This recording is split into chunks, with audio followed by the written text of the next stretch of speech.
So I recently watched A Complete Unknown in theaters. It's the movie about Bob Dylan, and I loved it. It was great. Now, I'll be the first person to admit I don't know that much about Bob Dylan. I haven't listened to much of his music. I don't know much about his story, but I loved the movie. And afterwards, I went and did some research, and it seemed to be pretty faithful to Bob Dylan's story. Timothy Chalamet did an amazing job. He did tons of research into his character, and it definitely paid off.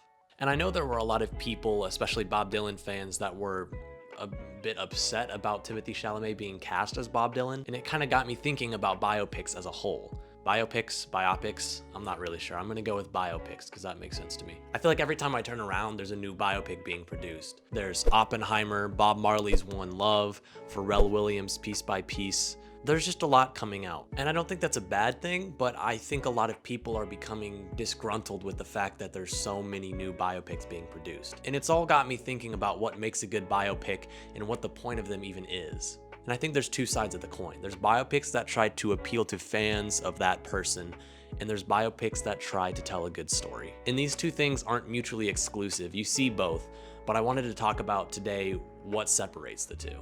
So let's get into it. First things first, snapshots work the best. Oftentimes, the best way to start a story is to just jump right in the middle of the action. And a lot of biopics do this well. They just take a snapshot of the person's life and go over a few years, a few months, a few days, whatever it is. And they just take a section of that person's life story and they put it to the screen. This is what A Complete Unknown does. It takes just a portion of Dylan's life as he's starting his career. Now, Dylan has a very long-lasting career, but they chose only to talk about the first few years of it. And I think that method's a great idea. If you take the entirety of someone's life, it's going to be hard to turn that all into an effective movie with one coherent storyline.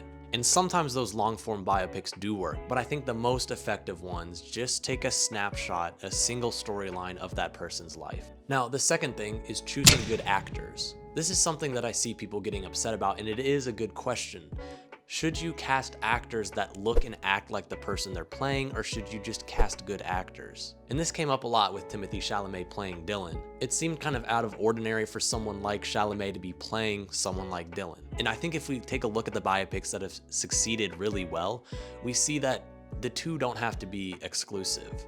Daniel Day-Lewis won an Oscar for playing Lincoln, and Jamie Foxx won an Oscar for playing Ray Charles, not to mention Oppenheimer winning Best Picture last year. And for that reason, I think it's best to cast actors, not just impersonators. It's going to be better for the overall story if you cast actors who are better at acting and better at driving the movie forward. We've seen it time and time again, and Timothy Chalamet has just proven that. And that kind of leads to my next point, which is embellish the story. This is another thing that people get mad about, is adding details that aren't necessarily 100% true. I've heard it said before that movies are just real life with the boring bits cut out. And this 100% applies to biopics. Life is full of interesting things, but at the same time, there's a lot of boring parts. And I think it's okay and maybe even necessary for a good story to have those boring bits cut out, to fluff up the details, to further enhance the story. Now, this could be an interesting moral question of whether or not it's okay to tell someone's life story and change some of the details. And these are telling the story of people's lives, and you have to tread lightly, but at the same time, it is a movie. Now, call me unintelligent, but I think Oppenheimer had a lot of stuff that could have been cut and a lot of stuff that could have been embellished. It was a long movie, okay?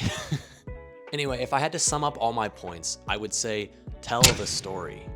At the end of the day, biopics are movies, they're stories, and people's lives are stories, yes, but how can you most effectively turn that into a compelling movie? Now, like I said, I didn't know much of anything about Bob Dylan going into A Complete Unknown, but I left the theater both knowing more about Bob Dylan and having seen a compelling and beautiful story.